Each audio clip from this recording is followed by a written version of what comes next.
Hai.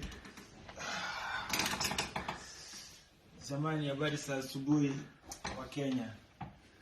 I just want to greet you and want to say thank you for being part of my journey. Kenyans and East Africa, I want to thank you for being part of my suffering. Thanks for loving me. Mimi nimeumia, mimi ni mgonjwa, naumwa sana. But nataka kushukuru sana kwa maombi yenu. Hapa naona nimeletewa tumatunda. Kazi yangu ni kula tu tumatunda. Tumatunda tu.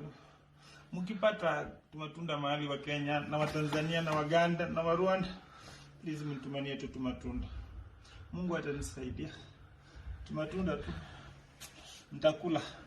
Wacha kwanza nipumzike.